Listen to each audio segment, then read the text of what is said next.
गो mafia निस्तार नहीं। गो mafia विरोध में एबे एक्शन मोड रे मयूरभंज पुलिस आज मयूरभंज जिलार 7टी थाना अंतर्गत 15टी स्थान रे चढ़ऊ जोरदार भाव में जारी रही। वर्तमान समय रे जेहेतु ये पूरा जो घटना जो एसपी निर्देश रे ये चढ़ऊ जारी रही बेले वर्तमान ये चढ़ऊ रे 15 जन इन्स्पेक्टर 4 जन एडिशनल एसपी 3 जन एसडीपीओ एवं 6 प्लाटून पुलिस फोर्स मुतयन अच्छा। आज 2 जन को गिरफ करा जायछि एवं जो चढ़ऊ समय रे पाखापाखि 15 लाख टंकार सुना अलंकार जबत होता बेले 12 लाख नगद टंका जबत करा जायछि। यह सहित 5टी मोटरसाइकेल एवं 6टी कार जबत करा जायथिबार नै सूचना रही। तेबे आज रेड को लेकिन आम सहित किसी गो सुरक्षा समितिर किसी मेंबर्स माने अछंती आमे समान सहित आलोचना करबा जो माने कि विभिन्न समय गो चालान को लेकिन खबर दे थांती पुलिस को एवं निजे मध्य धरी थांती। तेबे आम सहित किसी गो सुरक्षा समितिर जो कर्मचारी माने अछंती बा सदस्य माने अछंती आमे समान सहित आलोचना करबा। भाई आपण मानकु स्वागत करूची कोन कहबे आज जो भली भाबरे मयूरभंज पुलिस एक्शन मोड रे आसीची गोटे समय रे एककालीन भाबरे 15टी स्थान रे रेड होउची विभिन्न टंका सुना गाड़ी मोटर मध्ये जबत देजे घटना को आपण माने किमतिया देखुचंती। निश्चित भाव में यहाँ सरकार तरफ एवं पुलिस प्रशासन तरफ जो कार्यानुष्ठान नि सराहनीय पदक्षेप मानव बहुत भल कार्यानुष्ठान नहीं आमती आपण मैंने कहले बहुत लक्ष लक्ष टंका एवं सुना गहना एवं जमी कागज पत्र जब्त होती।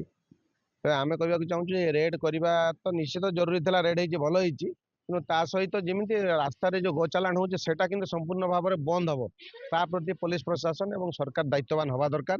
ता प्रति जमीक आप जानते 1960 मसीह ओडिशा रे गो निरोधक आईन गो हत्या निरोधक आईन अच्छी किंतु सेटा ठीक भाव में इम्प्लीमेंट हो पारनी।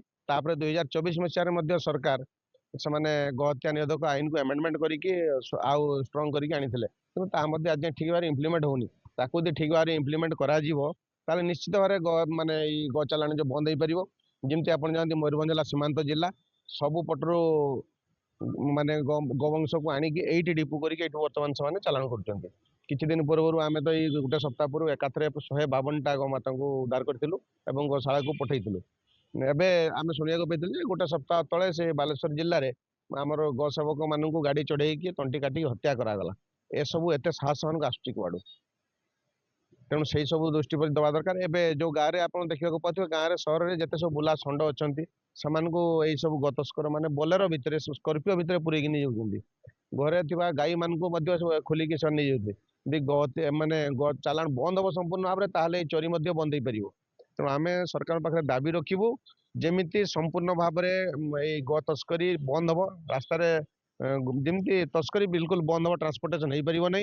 द्वितीय खाली तो गो तस्कर बा गोरु बेपारी को धरले हेनी ताकू साहाय्य करुवा दलाल मान को भी धरवा एजेंट मान पासिंग एजेंट मान को भी धरवा दरकार से भी राडार रहा दरकार धरा पड़ा दरकार से धरा पड़े जे सरकारी कलर किसी लोक इनवल्व अच्छा जमीक आरएमसी बहुत जगह आम देखीचु आम गाई सीज करुचु चलैक नौ कौन सी डॉक्यूमेंट ना पासिंग ना घंटे पर से आरएमसी काटिकी दे दूसरी आणिक पहुँचुन तेणु से आरएमसी जो सरकारी कॉलेज आरएमसी कर्मचारी मानक माने ट्रेकिंग रखा दरकार से कौन करुँच हाट गुड़ाक आम दाबी करूँ हाट गुड़ार किसी यूज नहीं बर्तमान चाषी कौन कम आसुनी जिते सब गोरु हाट अच्छी तेणु हाट भी बंद हो दरकार।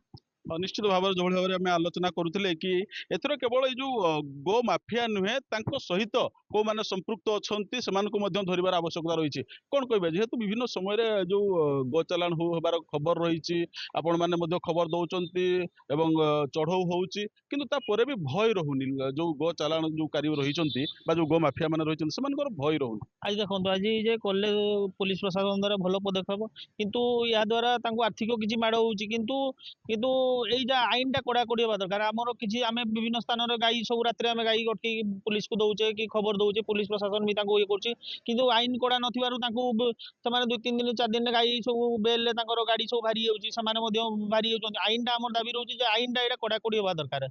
आ जेहेतु ये पश्चिम आमर बंग यहाँ पूरा पाखे जिलाटा ये चल चल नहीं जाऊँगी लोकाल आम लोक को इनवल्वमेंट करके 200-500 देकी चल कंटेनर जो लोडिंग जगह आसूँ कंटेनर दौड़ पश्चिम बंग को पारी जाऊँगी आम आईन टा यहाँ कड़ा हवा दरकार यहाँ आम दाबी है। ହଁ ନିଶ୍ଚିତ ଭାବରେ ଦେଖନ୍ତୁ ଆଇନ କଡାକଡି ହବାର ଆବଶ୍ୟକତା ରହିଛି। ଆମ ସହିତ ଆଉ ଜଣେ ଯୁବକ ଅଛନ୍ତି, କଣ କହିବେ ଆପଣ ମାନେ ଯୋଉଭଳି ଭାବରେ ବିଭିନ୍ନ ସମୟରେ ଯୋଉ ସୂଚନା ପାଇକି ପୁଲିସକୁ ଖବର ଦଉଛନ୍ତି, ସ୍ଥାନୀୟ ପ୍ରଶାସନକୁ ଖବର ଦଉଛନ୍ତି, କିନ୍ତୁ ଗୋମାଫିଆ ମାନେ ତାଙ୍କର ଯୋଉ ସରକାରୀ କଳ ହୁଅନ୍ତୁ ବା ଟଙ୍କା ପଇସାର ଯୋଉ ଅର୍ଥର ଯୋଉ ଆଳରେ ସେମାନେ ବାହାରକୁ ବାହାରି ଆସୁଛନ୍ତି। ଆମର ଦେଖନ୍ତୁ ଗୋଟେ ହିସାବରେ ଏଠି ଆଇନକୁ ବି ସେମାନେ ପଇସା ଦେଇକି ବି ଇଏ କରୁଛନ୍ତି, ସମସ୍ତଙ୍କୁ ଫାଙ୍କି ଦଉଛନ୍ତି ପଇସା ଦ୍ଵାରା। ତ ଆମେ ଗୋରକ୍ଷକ ଭାଇ ମାନେ ବି ଯେତେ ଯାହା କଲେ ବି ଆମ ଜୀବନ ପ୍ରତି ବି ବିପଦ ଆସୁଛି, ଆମେ ପ୍ରଶାସନକୁ ନେଇକି କାମ କଲେ ପ୍ରଶାସନ ଉପରକୁ ବି ବିପଦ ସେମାନେ ଆଟାକ୍ କରୁଛନ୍ତି। ତ ସେଇ ହିସାବରେ ଉପର ଆଡୁ ବି ସରକାରକୁ ବି ଆମେ ନିବେଦନ କରୁଛୁ ଯେତେ ଶୀଘ୍ର ହବ ଆମର ଯୋଉ ଧାରଣାରେ ଭାଇମାନେ ବି ବସିଥିଲେ ସେ ବିଲକୁ ସାଙ୍ଗସନ କରିକି ଆମର ଗୋମାତାଙ୍କୁ ସୁରକ୍ଷା ଦେବା ପାଇଁ ସବୁବେଳେ ଆଇନକୁ କଡାକଡି ଭାବରେ ପାଳନ କରନ୍ତୁ।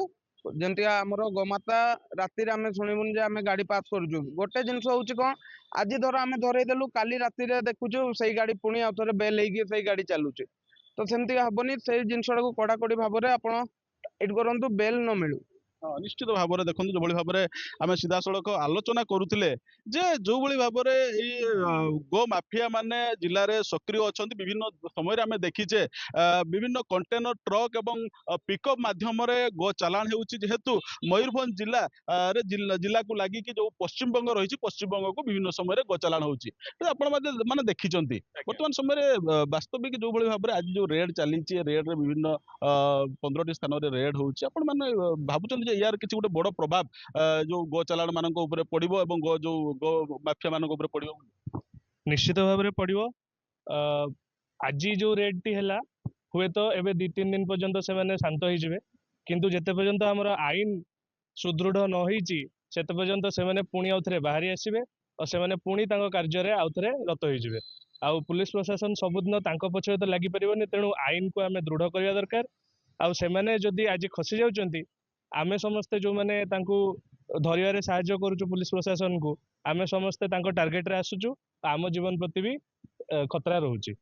ହଁ ନିଶ୍ଚିତ ଭାବରେ ଦେଖନ୍ତୁ ଆମେ ସିଧାସଳଖ ଆଲୋଚନା କରୁଥିଲେ। ଆମ ସହିତ ଯୋଉ ରହିଥିଲେ ଗୋ ସୁରକ୍ଷା ସମିତିର ଯୋଉ ଯୁବକ ମାନେ ରହିଥିଲେ ବା କର୍ମଚାରୀ ମାନେ ରହିଥିଲେ, ସେମାନେ ମଧ୍ୟ କହୁଛନ୍ତି କି ଯେତେବେଳେ ବି ସେମାନେ ଏ ଗୋ ଚାଲାଣକୁ ନେଇକି ବା ଗୋ ଚାଲାଣର ଖବର ଯେତେବେଳେ ସେମାନେ ପୁଲିସ ପାଖରେ ପହଞ୍ଚଉଛନ୍ତି, ସେମାନଙ୍କ ଜୀବନ ପ୍ରତି ମଧ୍ୟ କୋଉଠି ନା କୋଉଠି ବିପଦ ରହିଛି। ତେବେ ଆଜିର ଏଇ ଯୋଉ 15ଟି ସ୍ଥାନରେ ମୟୂରଭଞ୍ଜ ଜିଲ୍ଲାର ଯୋଉ ଚଢଉ ବର୍ତ୍ତମାନ ସମୟରେ ମଧ୍ୟ ଜାରି ରହିଛି, ଆଗକୁ ଆଶା କରାଯାଉଛି ଅନେକ ଧନ ସମ୍ପତ୍ତିର ଯୋଉ ଠାବ ମଧ୍ୟ ମିଳିବ ଏବଂ ଏଥିରେ ଅନେକ ଲୋକ ମଧ୍ୟ ବା ଯୋଉ ଗୋ ମାଫିଆ ମାନେ ମଧ୍ୟ ଗିରଫ ହବାର ନେଇ ମଧ୍ୟ ସୂଚନା ମଧ୍ୟ ରହିଛି।